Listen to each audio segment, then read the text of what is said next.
Lakshmi Santosh today, filling in for our chair, Dr. Bob Wachter, who is away. And it is my distinguished pleasure to introduce today's Grand Rounds, which includes some of my, no bias here, favorite specialists from pulmonary and critical care medicine. Today's Grand Rounds is an actually fascinating multidisciplinary, interdisciplinary panel on updates in tuberculosis from basic science to global health policy and everything in between. And we have truly three global TB experts here who've been meeting for months to figure out how to communicate years worth of policy and basic science updates distilled into a user-friendly hour. So you're in for a treat. We're going to talk about innovations in pulmonary critical care, in tuberculosis, from, again, the bench to the bedside to the global health policy arena with these three speakers in order. It is my delight to introduce. First off, Dr. Babak Javid. He is an associate professor of medicine in the Division of Experimental Medicine at ZSFG, and he's also the associate director of the UCSF Center for Tuberculosis. He's a physician scientist. He's been awarded numerous awards. He's a Wellcome Trust investigator, and he really focuses fundamentally on the mycobacterial pathophysiology, everything from how do the proteins interact, what are the molecular mechanisms behind tolerance, behind resistance, behind immunity to tuberculosis, and we've been delighted to welcome him to the UCSF faculty starting in 2020. Thank you so much for being here, Dr. Javid. Next up, we have Dr. Payam Nahid, who's a professor of medicine in pulmonary critical care medicine at ZSFG. He's also the director of clinical trials operations in the UCSF Office of Research. He's also the director of the UCSF CTSA Trials Innovation Network Hub and the director of the UCSF Center for Tuberculosis. He really focuses on everything from clinical trials, epidemiology, translational TB research, global health implementation science research, and he led to the creation of the CDC's treatment of tuberculosis guidelines. He's also served on the WHO Guideline Development Committee and more. Last but certainly not least, my wonderful colleague, Dr. Priya Shete. She is an associate professor of medicine in the Division of Pulmonary Critical Care Medicine, also at ZSFG. And she really takes a global policy perspective to this question with her research, again, award-winning, focusing on improving access to quality and access to TB care, as well as COVID-19 care for our vulnerable populations here and worldwide.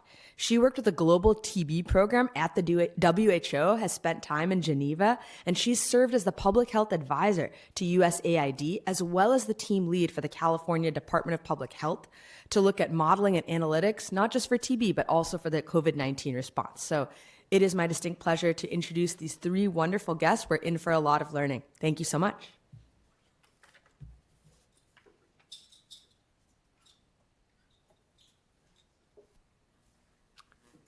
Lakshmi, thanks so much for that very kind and generous introduction. I should say we met for weeks and months to decide a date where my esteemed colleagues were actually free because they're so busy and involved in global TB policy. So I've been given the dubious pleasure of kicking off. Just to go over briefly our learning objectives. We're going to go over some of the epidemiology and burden of TB, both in San Francisco itself and globally, more broadly. Get some familiarity with TB diagnosis, prevention, and care, and especially about innovations around and bottlenecks around those areas. Become aware of some recent guidelines, and also will be along the way, as a thread throughout all three presentations, touching on what UCSF is doing to address the TB epidemic. Okay, so I have to say that as an infectious disease physician, but also as a TB researcher, it had been very frustrating for most of my professional career, seeing, celebrating, but also being somewhat envious of the limelight that other infections get compared to us in the TB community. But in the last year, really, I've seen the tide turning. I've seen multiple national newspapers, both in the UK and the US and elsewhere, have front page news dedicated to TB, which honestly I can say has never happened before in my memory. So that's really incredible, including this sort of amazing leader with the New York Times, The Sun, which is a tabloid paper in the UK, but read by millions of people, and even our beloved SF Gate, for a local outbreak in a casino in the Bay Area. So there you go. TB hits hard home if you're a gambler. But the other thing that's been really missing for the TB community compared to many other infectious diseases, especially the ones that affect disadvantaged populations globally, is that we haven't really had a superstar spokesperson or advocate. But again, that's also changed from an unlikely source. So John Green is a best-selling young adult novel author who I really wasn't much aware of until I realized that despite the fact that I filled my teenage daughter with propaganda about TB for her entire life, the only time she started to share stuff with her friends on WhatsApp or whatever were these videos that were made by John Green about tuberculosis. And he's been an incredible activist for TB. He's made numerous videos about, I can't really get this to work now for some reason. But about TB. But this is one where he talks about his barely contagious rage around TB novel. Millions? Like this year, of the 10 million people who will get sick with TB, about 4 million people will go undiagnosed, often dying before they can get an accurate test. And among those who do get diagnosed, most are still diagnosed via a person looking through a microscope at a sputum sample, which is precisely how we diagnosed tuberculosis 130 years ago. There are two big downsides to the microscope method. First, it misses more than 50% of cases, especially in young children and immunocompromised people. And second, even if it finds TB, microscopy can't tell you whether a case is resistant to antibiotics, which means that many people end up on the wrong treatment regimen and commonly die before they can get on the right one. Now, I know what you're thinking. Gosh, I wish we had a miraculously fast and accurate test that could tell people not only whether they have TB, but which drugs their TB will respond to, so we could immediately begin curative treatment. Well, good news, we do. It's called the Gene Expert Machine, and it is incredible. It's made by a company called Cepheid that's owned by a larger company, Danaher, that also owns lots of other companies. And this Gene Expert Machine can test not just for TB, but also for HIV, COVID, and many, many other diseases. Everywhere I've traveled in high TB burden countries, people sing the praises of this incredible Gene Expert Machine. I mean, within an hour, you can tell someone whether they have TB and also what course of treatment will cure their TB. Incredible, amazing, wondrous. Thank you, Cepheid, for building this machine. Thank you, Danaher, for making it all happen. There's just one problem. As a lab tech in Sierra Leone very succinctly explained to me, the machine is amazing, if only we could afford the tests. Which brings us... Okay, so I think that gives a nice flavor. This was in response to the fact that Danaher had said that they were not going to reduce the cost of the cartridges for the Gene Expert. And John Green rallied his troops. He calls them nerd fighters. And they basically jammed up the Danaher corporate phone line for 2 weeks non-stop, inundated them with emails and letters and so on, and actually caused them to back down. And they will be providing the test at cost in low-income countries in response to this pressure. Before that, 6 months earlier, John Green had taken on Johnson & Johnson for bedaquiline, which was this incredible drug that Payam will talk about, where they were going to, renege on allowing the off-patent drug to be made generically. And again, the nerd fighters forced these big pharma companies to back down. And honestly, again, this is, unprecedented in the TB space. And I think it represents... a turning point where we're seeing innovation occur in the space that hasn't seen a lot of innovation, and therefore excitement around it too. Okay, so in terms of the epidemiology, I think we're all aware that TB is a disease of low and especially middle-income countries. There's about 10 million cases of active TB a year, resulting in about 1.5 million deaths. And as the graph in the bottom right shows, things are going in the wrong direction, which is, in contrast with, for example, HIV. where things have been really been improving for the last 20 years. And this was exacerbated especially by the COVID-19 pandemic. Our own beloved city of San Francisco has actually one of the highest incidences of TB in the US. And as you can see, by zip code, it's no surprise that the Tenderloin has one of the highest incidences of TB in the city.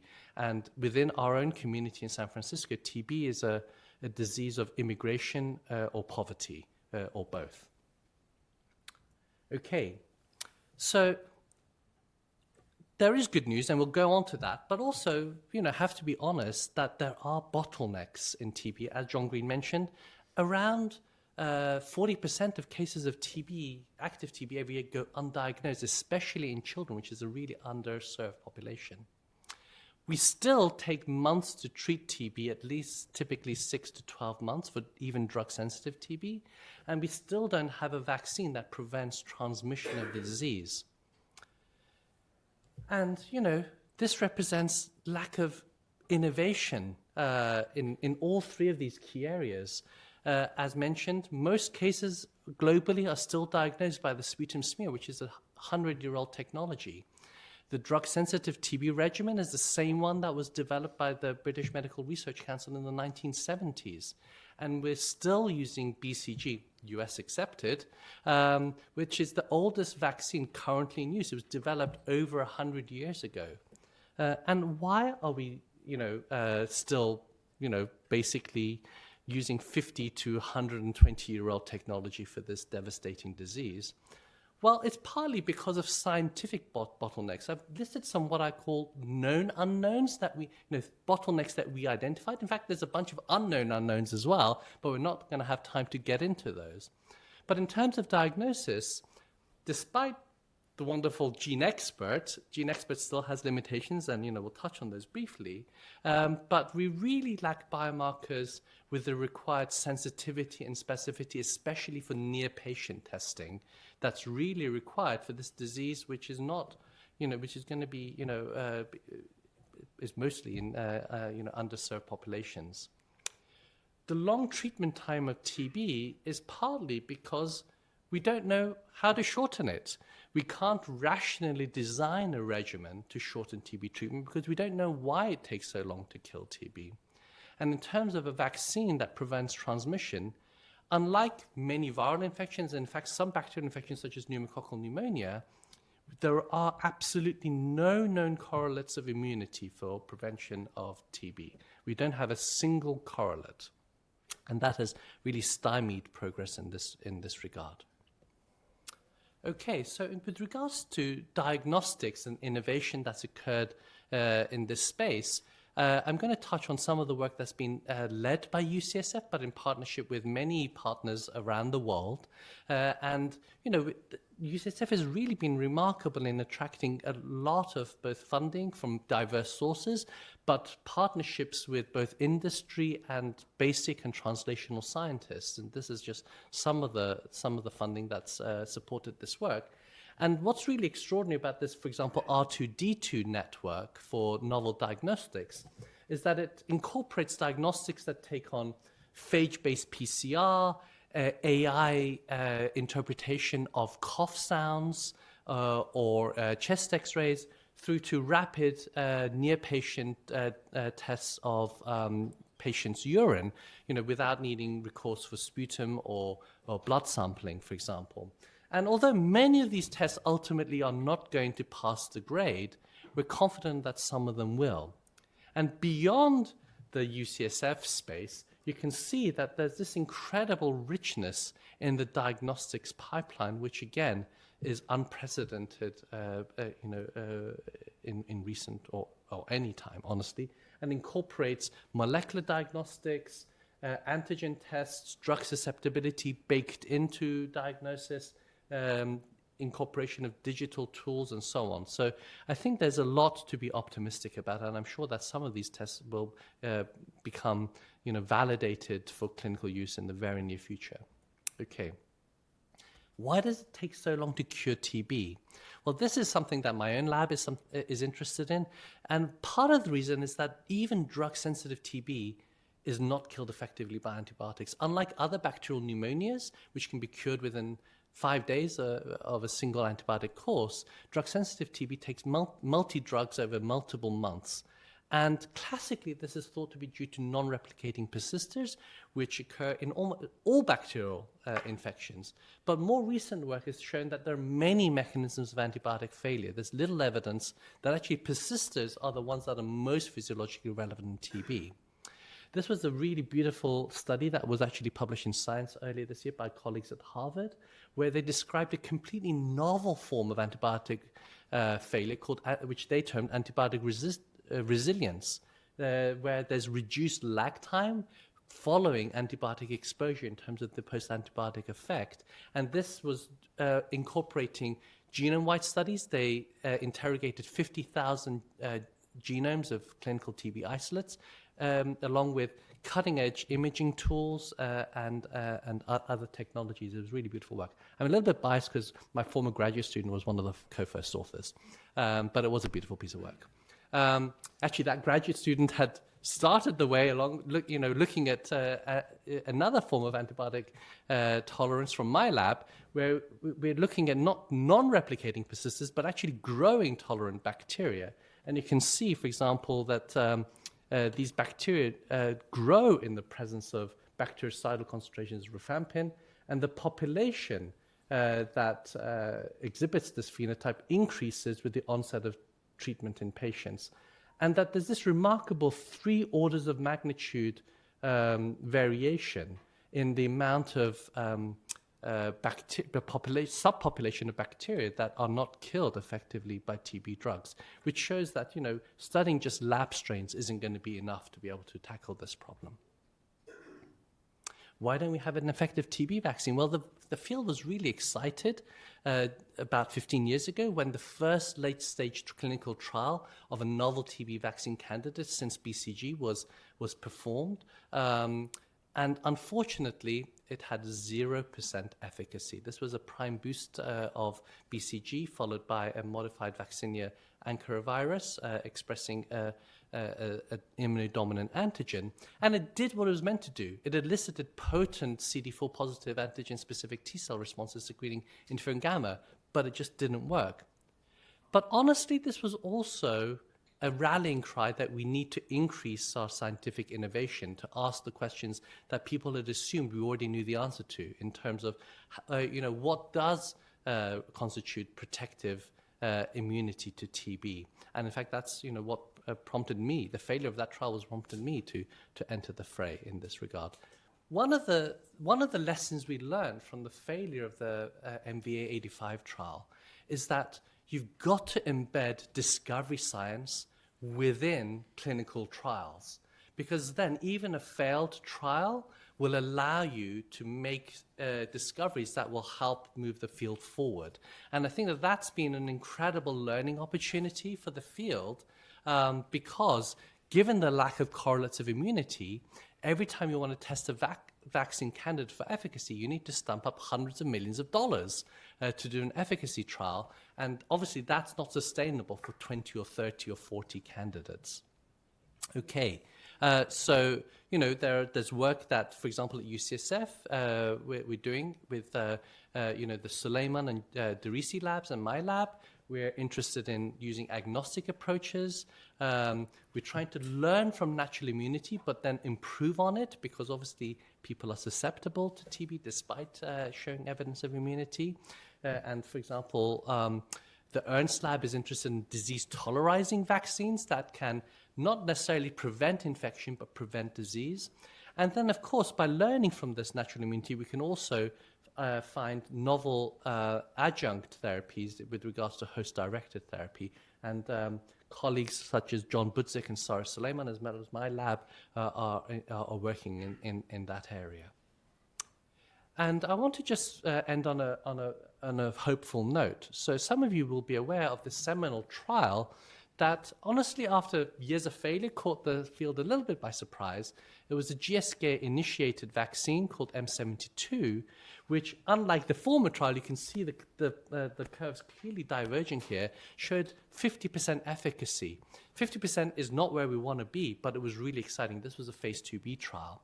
And again, in the news, front page news in the Financial Times and elsewhere, you might have heard that the Gates Foundation and the Wellcome Trust have stumped up just over $500 million to perform the first phase 3 trial of a novel vaccine candidate for this vaccine. And one of the reasons it's so expensive is that, again, this time they've hard-baked in the discovery science in it. But M72, we're hopeful about it, but it's not the only candidate in the pipeline. In fact, we've got this incredibly rich, especially late-stage pipeline of novel vaccine candidates, which 10 years ago, if you'd, there was only one candidate in the late-stage pipeline. So again, this has been incredibly enriching and rewarding. So I think that there's a lot to be optimistic about, but we're not just putting all our eggs in one basket, and I think that's one of the lessons we've learned. And on that note, I'm going to hand over to Payam. Thanks, Babak. Okay, well, we're going to move from vaccines to the TB treatment space and the drug development story so far. So, this slide just shows you some of the history up until most recently of drug development. Streptomycin was the first British Medical Research Council trial, randomized trial, frankly, conducted. And you can see the journey of additional agents, which many of you are aware of and use in your clinics. More recently, there's been the development of bedaquiline, delamanid, and protomanid with appropriate regulatory approvals for those drugs, and optimization of a drug rifapentine, which is a sister product of a sister compound of rifampin. And based on, frankly, just those 7 drugs that I've listed here for you, there've been significant advances in TB therapeutics. We have, or you already would hopefully know about, our once-weekly 3-month isoniazid rifapentine preventative therapy that was developed by the CDC. But now we have a 1-month daily rifapentine isoniazid treatment for latent TB infection, a 4-month regimen for active drug-susceptible TB in adolescents and adults, and a 6-month all-oral regimen for drug-resistant TB. And so these really has shown that even with modest resources, a small pipeline of drugs, we've been able to make great ground from the history of 24 months of treatment for drug resistance and 6 to 9 months treatment for drug-susceptible TB infection and active disease. So this is good ground.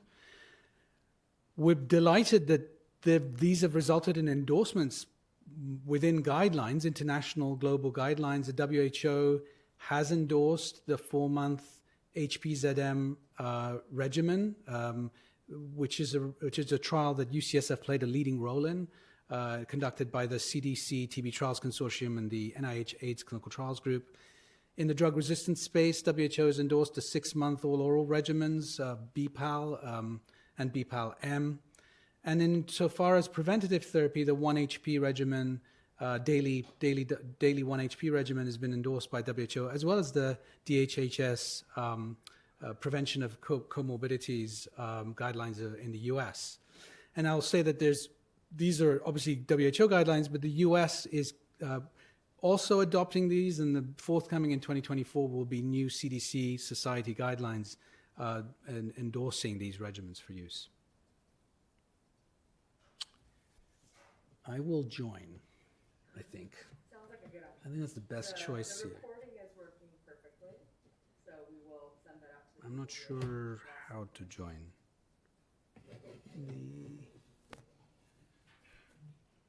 We normally, as TB doctors and TB academics, we are very good at self-sabotaging ourselves, but this takes it to a whole new level.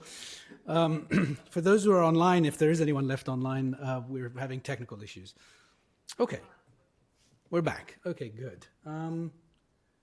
So just to say, the 1 month preventative therapy, 4 month drug susceptible TB, 6 month drug resistant TB has led to a campaign of 146 by 2024. This is an idea that the Treatment Action Group has developed, and it's frankly rooted in some messaging that is historically, Paul Farmer has used in other spaces. And the idea is that we want update and usage of these regimens, of the 1 month regimen, 4 month and 6 month, as short course regimens for global scale up.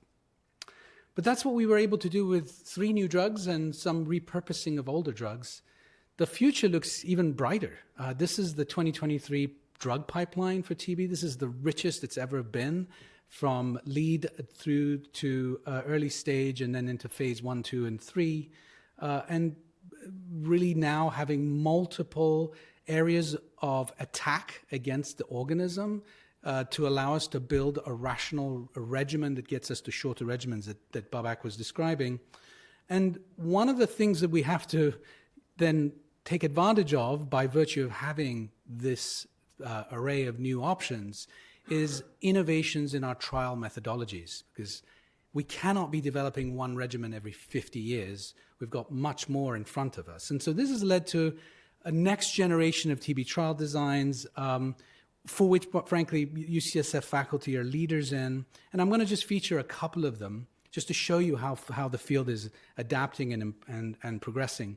This is a clinical trial that's being led by the AIDS Clinical Trials Group. It's soon to launch next year. It's led actually by colleagues here at UCSF, Radha Savage, Gustavo Velasquez, and colleagues at Johns Hopkins University, Dr. Dooley.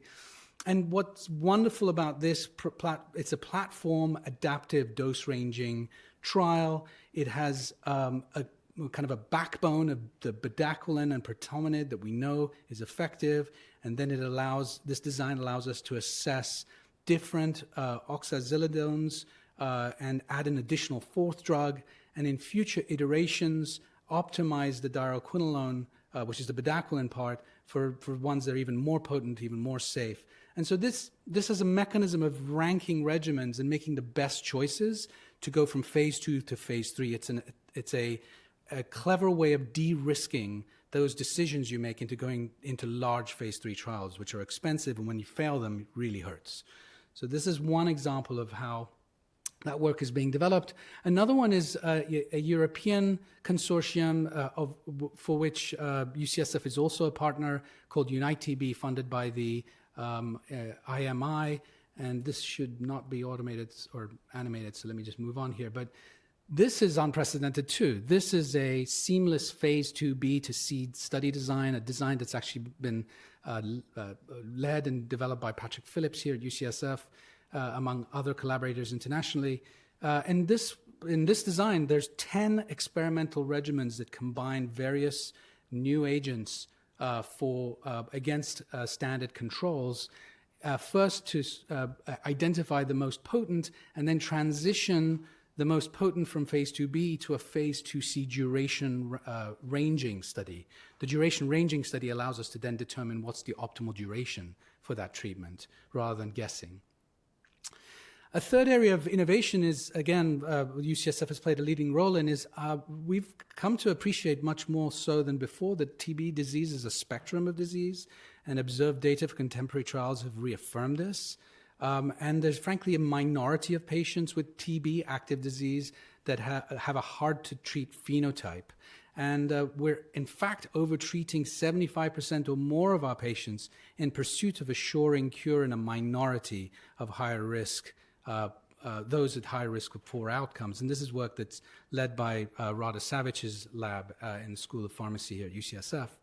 And this has led to a new stratified medicine trial design that ACTG is also leading, wherein we will be stratifying based on an algorithm, a pragmatic algorithm of a disease burden to lower risk and higher risk, and then evaluating a range of durations of treatment for our best, most potent regimen we have in hand, the HPZM combination, across 10 weeks to 18 weeks for the lower risk group, And in the higher risk group, what we're trying to do is improve cure, because even the 26-week standard control regimen that we all use in clinic for the high risk group is failing us. It has a 15% or more failure rate, and that's the gold standard. So we want to improve on that. So that's some of the innovation that's ahead. I'm going to pass over to Dr. Priya Shete to tell you about implementation.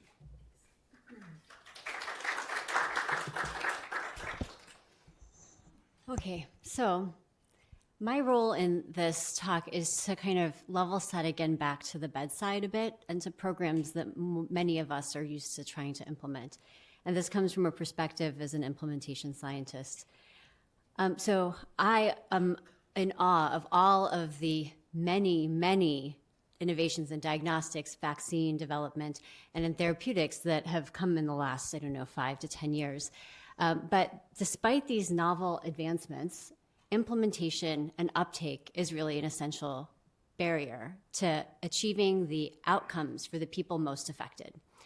And that's in part because there are these continuing myths, and we can raise our hands in the audience as well if you kind of partake in these myths because they have been passed down to you generation after generation and protocol after protocol. TB diagnosis requires 2 sputum smears done on consecutive days, preferably mornings, with culture, which requires 6 weeks. As we've heard from Babak, that is not true. But we still do it.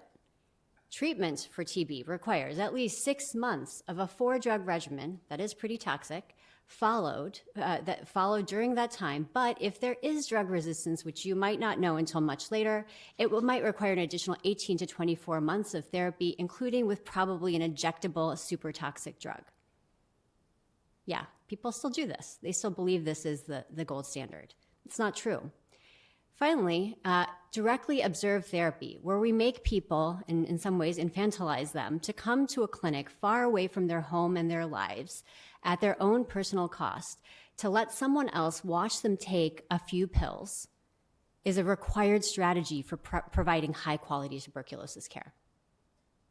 How many people still believe some version of DOT is required?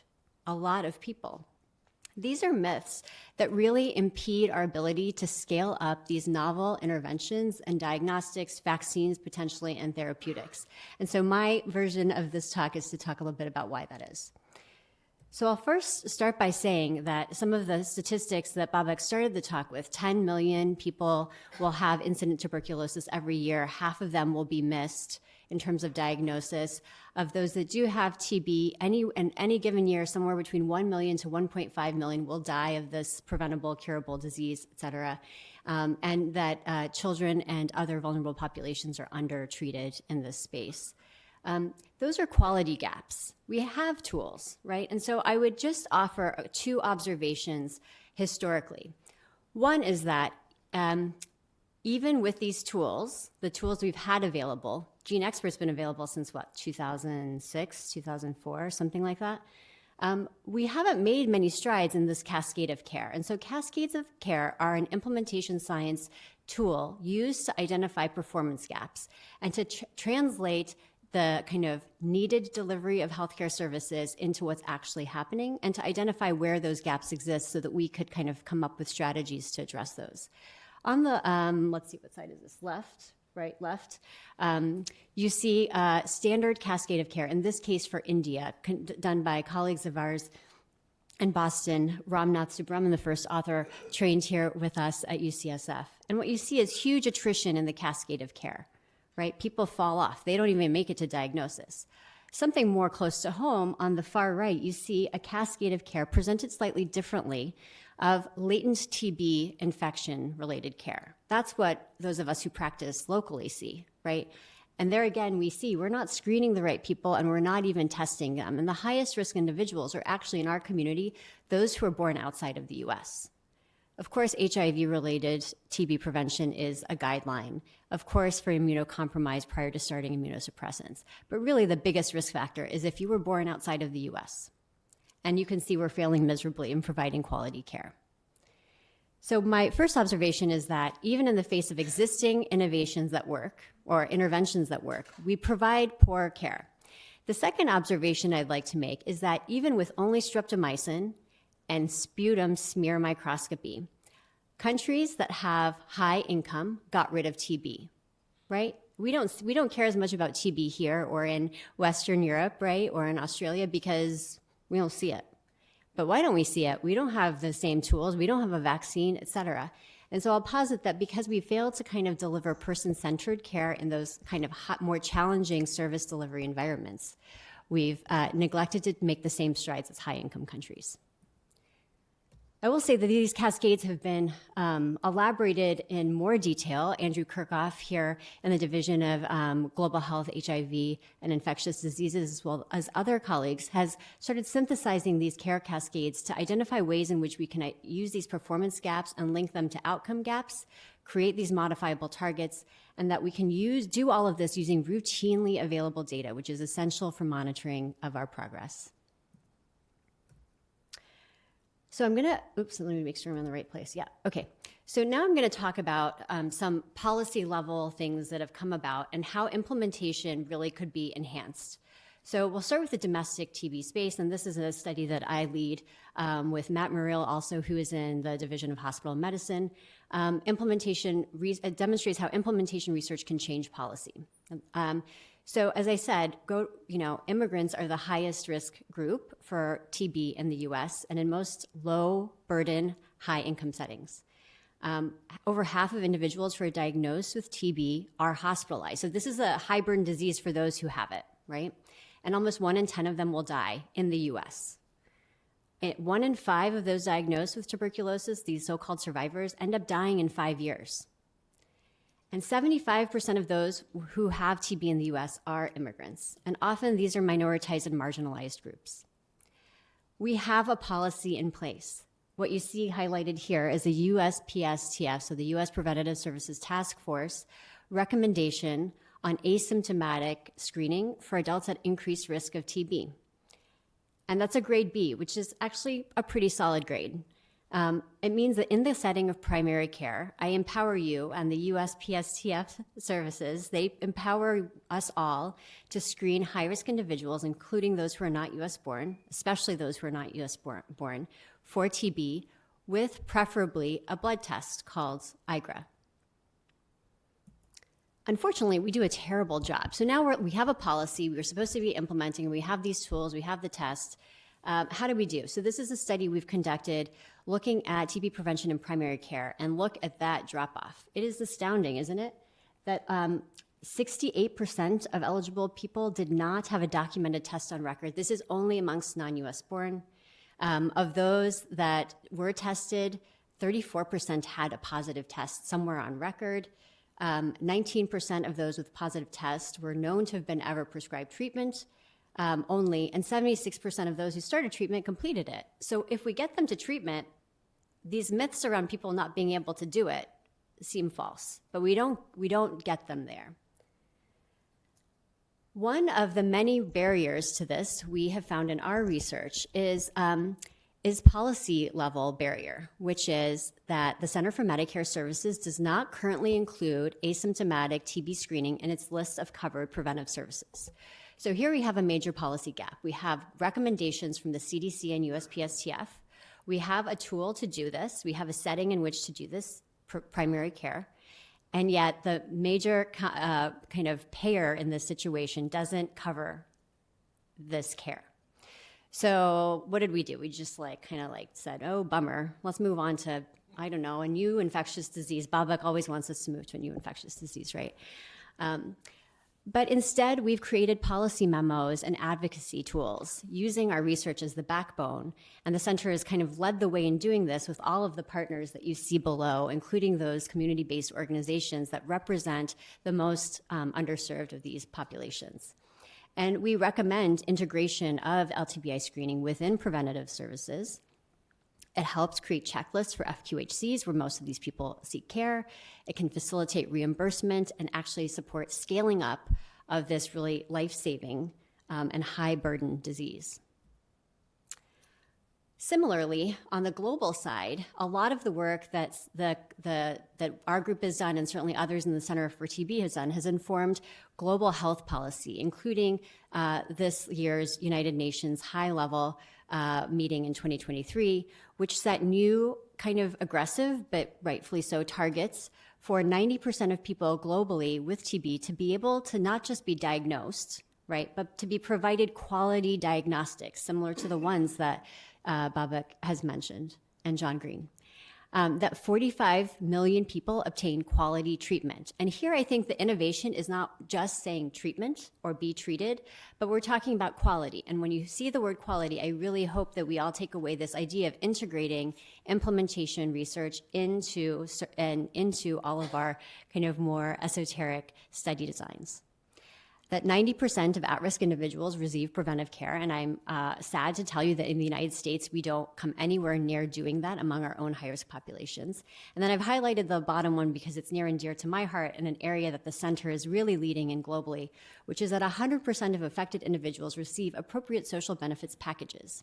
So that second observation I made, that interestingly, even in the face of a dearth of diagnostics and therapeutics and the lack of a reasonable vaccine, countries that are high income got rid of TB. And they did that not because of any biomedical advancements, but because of providing wraparound care, social and economic supports to individuals who are affected, because we understand that the social and structural determinants of health are really the drivers of this mycobacterium. And this just shows work that our group put together. It's a systematic review of various trials that have been done to demonstrate the effectiveness of social protections, or these kinds of social and economic supports that provide more resiliency in times of shock to high-risk individuals and their households, and showing that we can actually improve treatment success for TB twofold, just by giving people things like additional food, a cash transfer, maybe a transportation voucher, etc. And this was work done by Molly Hudson and others in our group. Molly's a PhD student here in the School of Nursing. What did that lead to? Because of our kind of emphasis on translation between evidence to policy, we've also supported the development of this forthcoming guidance on social protection for people affected by tuberculosis, which we released, we hope, early January. And what this means is now we have a policy whereby national TB programs and other stakeholders have a mandate to actually do the things that many of us who provide clinical care do anyway, which is like wraparound care, right? If someone's hungry, they're not going to take their meds, but if you feed them and give them their meds, then they might have a better chance of success. Finally, just to demonstrate another area of leadership that the center has had in terms of global health policy, many of us in the center have contributed to the Lancet Commission on Tuberculosis, led by Eric Gooseby, who was formerly the special envoy on tuberculosis for the United Nations, as well as the global AIDS ambassador for PEPFAR during the Obama administration, as well as Mike Reed, who is now again at PEPFAR as Chief Science Officer. And what we've done is use science in a variety of ways, from diagnostics, from therapeutics, from vaccine development, from addressing social determinants of health, and use that evidence base to transfer our knowledge into advocacy and a path forward for actually meeting all of those global targets. And you can see on the right-hand side here some of the key recommendations that came out of that collective Lancet Commission work. And I'll turn it back to Payam now to round out the discussion. Thank you, Priya. So you've already heard several domains of contribution from UCSF colleagues. I thought I'd end the session by just bringing you up to speed on what UCSF Center for TB is doing, in terms of its programs. I should say that the center is a new center. It was established just 4 years ago with generous seed funding from Dr. Neil Poe and Bob Wachter, and I think what we hope I will show is that we've been able to grow the center to be responsive to this global pandemic in a meaningful way. And I'm just going to highlight 3 programs that are new and maybe of interest to those in the audience and to our colleagues at UCSF. One is a research and mentorship program called TB Ramp. This is an R25 that is led by Elizabeth Fair and has really led to our ability to fund pilot awards as part of the RAP mechanism. The second is a UC TB Research Advancement Award, a P30. This is sort of like a mini CFAR. It was modeled after Centers for AIDS Research, but it's focused on TB. And then the third is a research consortium, research and policy consortium called Smart for TB, which is in partnership and a consortium led by Johns Hopkins University and my colleague Dick Chason, of which we're a part of. And we're super proud of this. These are this is our cohorts of scholars in the TB RAMP program that come from UC Berkeley and UCSF. We've used the resource allocation program, the RAP system, to provide mentored scientist awards, as well as URM mentored scientist awards. And we will be offering RAP awards twice a year in the usual RAP cycle. And I encourage those who are interested in working in this space to come and apply. And I would like to also point out that the cohorts you see here are very diverse. I'm proud to say our first awardee is someone from the School of Dentistry. So we have School of Pharmacy, Medicine, Dentistry, and we welcome really all comers to tackle this complex problem. The UC track, this is a new partnership with UC Berkeley with Jeff Cox as co-PI. And it has a number of programs that has effectively cores that are supporting the TB science community at the two institutions. But it has expanded our opportunity to provide pilot monies. It has accelerator awards to allow fundamental scientists to get into BSL-3s because of the complexities of TB work. It has consultation services and has established, importantly, a community advisory board to help guide some of our research areas. And this program is new, and as I said, it's deeply modeled after CFAR. The CFAR has been incredibly successful in developing the next generation of HIV scientists, and we're trying to do that with TB through this program. And then lastly, there's the USAID-funded Smart for TB consortium led by Johns Hopkins, which UCSF and Hopkins are the kind of academic engines for the research ideas, but it's partnered with the Elizabeth Glaser Pediatric AIDS Foundation, the Treatment Action Group, and an in-country implementer, KNCV, that has got global footprint with our colleagues in Uganda, actually multiple countries from Vietnam to Uganda. And we have 7 technical areas that the USAID has asked us to focus on. I'm not going to go through all of them, but it shows you the diversity of work involved from technical areas on diagnostics, developing new therapeutics for regimens that go to the WHO for endorsement. We have space for operational research and interruption of transmission, vaccine preparedness, not exactly conducting vaccine trials, but the issues that Priya brought up around uptake, adoption, and implementation. Capacity strengthening is led by Bob Bollinger and Phil Hopewell and other colleagues here at UCSF and Johns Hopkins.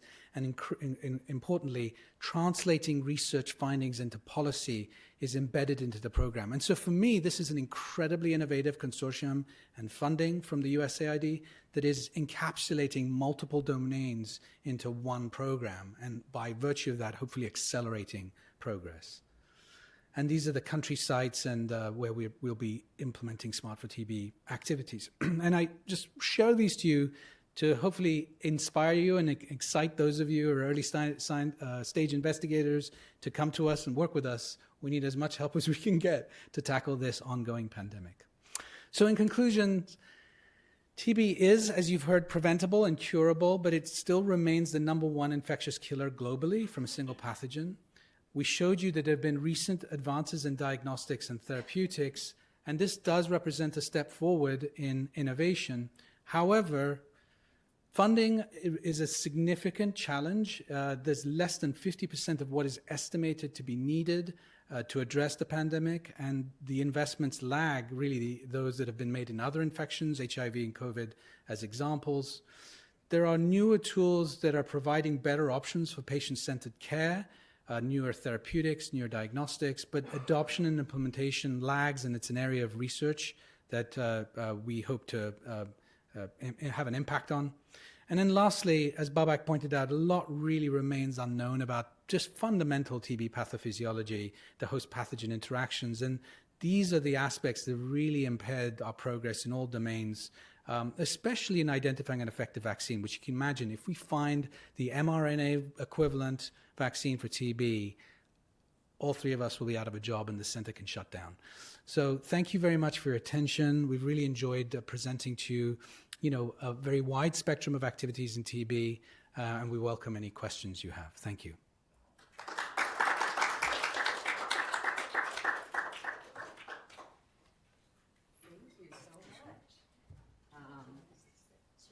Yes, so let's transition to the Q&A part. We'll rejigger our chairs a little bit.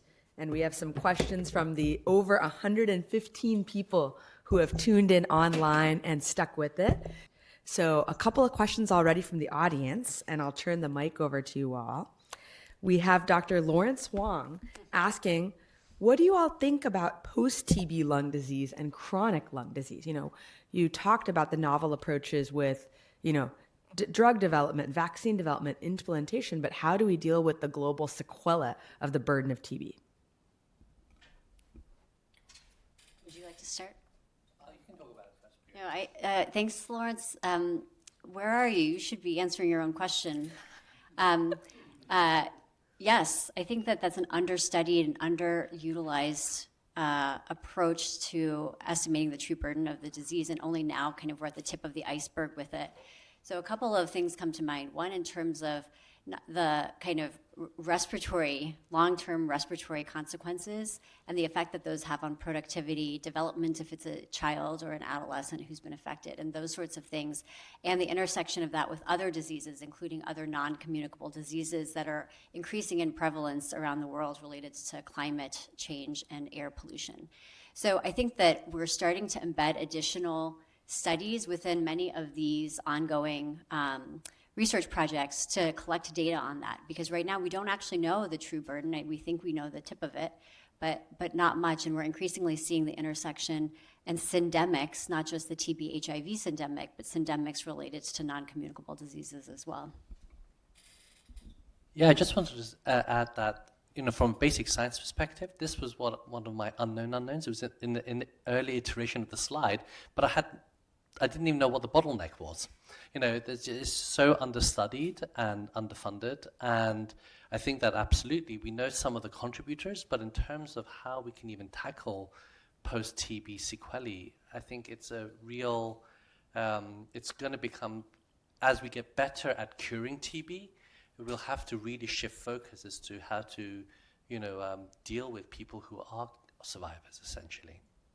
And I'll just say from the therapeutic side, this has triggered a lot of interest in host-directed therapies as a mechanism by which you can modulate the inflammatory and fibrotic processes that occur post-TB to try to minimize those. There's some interesting early phase 2 studies that show lung function is improved, for example, when you use some of these host-directed therapies. Many of the new clinical trials I showed you do in fact have some post-TB completion follow-up with spirometry and other measures. So I think the field has woken up to this important issue. Thank you for that question. Another question that came up is, you talked about how there's myths that need to be debunked, and there's also gaps. Are we going the very last mile for some patients who maybe don't necessarily need that? How do you communicate such a nuanced message? Because we do want to, on the purist side, directly observed therapy, treat every case, but on the subtleties, the nuances are actually quite difficult to convey. And so could that be accounting for some of the gap in actual treatments and you see in that cascade? Yes, I think that's a yes. I'll give you two examples of where this comes up in my own work and the work that other colleagues at the center are undertaking. One is locally. So in our own clinical practices here, for those of us who do primary care or even chest clinic or whatever it is, what do we do, right? And there's a challenge in how, I think, and this is controversial, how TB grew up as an area. Unlike HIV, which fully integrated in primary care service delivery, TB maintained itself within this public health silo. So as a primary care provider, for example, I would never treat someone for TB disease. I would send them to the public health clinic. And that is the same model that is used worldwide, because it was assumed, and I think it is true, that there are some specialty nuances that are really challenging to wrap your head around. There are toxicities, adverse drug events, things like that. But I think that that model has created this tension between trying to decide how much nuance to communicate versus how little, and who is the end user of that information. So if you're talking to an infectious disease specialist who runs a TB clinic, the nuance is very important. If you're trying to get a primary care provider to screen someone for latent infection somewhere, you know, and then you want to give them all this nuance about what does it mean if the quantiferin gold says 0.35 versus 0.37, you know, what's the difference? Does it mean something bad is happening? Is the world going to end?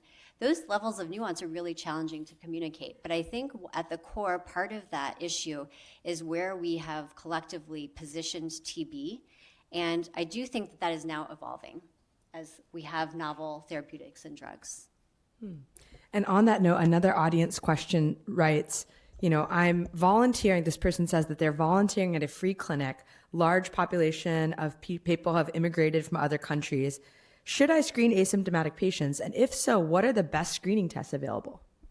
Yes, you should screen asymptomatic patients who have a risk factor, which includes being non-US born, being immunosuppressed or soon to be immunosuppressed, having HIV, or being in close contact with someone who's known TB case. There's a lot of like noise around these recommendations, and it's really challenging to wrap your head around, but you should certainly screen. And if you screen, it is challenging because IGRA, so interferon gamma release assays, which is a blood-based test that can tell if someone with slightly higher sensitivity and specificity than TST, the little skin test, it likely has been exposed and infected. So that would be my recommendation, but I'll ask someone who helps write the guidelines. I'll just say yes. Wonderful. Questions from the in-person audience?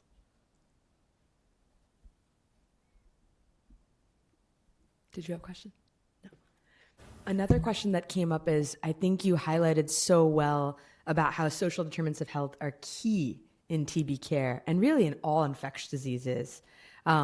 Two questions related to that. From the education piece, you know, I think this is a great use case of how social determinants of health and medical education are really deeply intertwined and should be worldwide, because that's an active controversy online as we speak.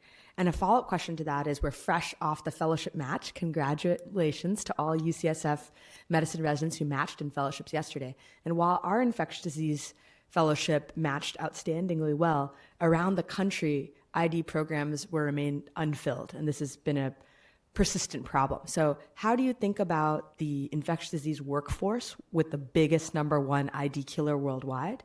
And how do you think about education about social determinants of health and biomedical sciences being together as in TB?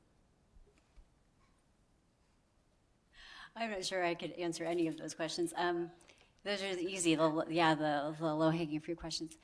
Maybe I'll try with the social determinants piece and pass it to colleagues on the other aspects. I think that like UCSF does a really great job of integrating social determinants of health, social justice, anti-oppression curriculum, cultural humility, positionality, those sorts of things into our curriculum. And it's something that we do. And as a director of the Implementation Science Training Program, we've all kind of tried to establish some basis for that in our own trainings. But I think that making it kind of part and parcel of, not like a separate thing, but like we talk about what are the risk factors for X disease, we should kind of include things that are not just like individual-based, but community-based, place-based, into that a little bit more holistically. I think now TB is doing that, but it seems like, you know, no one, I always say this in talks, and Payam is sighing because he gets tired of hearing it. It's not sexy. It's so much cooler to like come up with a rad new test and use AI to like read a chest x-ray. That's like so much cooler than saying, oh gee, I'm sorry you're hungry. I guess you could have a sandwich. You know, that's not like cool. And so part of it is also, going to the workforce question, is that it doesn't seem cool to kind of address those things. It is now, increasingly, and in our bubble in the Bay Area certainly has been, but I think like globally it's not yet. I just want to touch very briefly on the lack of ID slots as the only ID physician. And that, don't want to start a firestorm, but it's partly because we're paid less than our pulmonology colleagues, because we don't value the specialty knowledge and experience that ID has compared to, handling instruments and doing procedures and things. But I also think that that's an opportunity. I think that, traditionally ID has been amazingly fulfilling to do as a physician scientist, not just as a full-time physician. And I think we need to leverage that. I have to say that very few ID fellows want to do basic science, for example. I think that actually there's much more interest in implementation science in ID. But there are very few jobs in implementation science in ID, but there are maybe many more potential careers in basic science in ID. So I think that sometimes this mismatch is because of the long-term career pathway, and we have to, we can't probably change the pay gap, but maybe we need to open up career pathways better for ID. I'll just say that, what are our global threats? Climate change, infectious disease, so, and they go together. Dengue coming to California and Florida. We're not done with pandemics. I think these workforce issues ebb and flow. And, I think innovation in science is appealing and attractive to early stage investigators, early career people. And that's what we need to do. The pull mechanism should be, we're doing super cool stuff, whether it's in TB, HIV, COVID, whatever. And that's what I hope will be the pull. But it'll ebb and flow. Well, I can't think of a better way to end than a call to action that we need help worldwide, from basic science to implementation science and everything in between. Thank you so much to our terrific panel. We've learned a lot.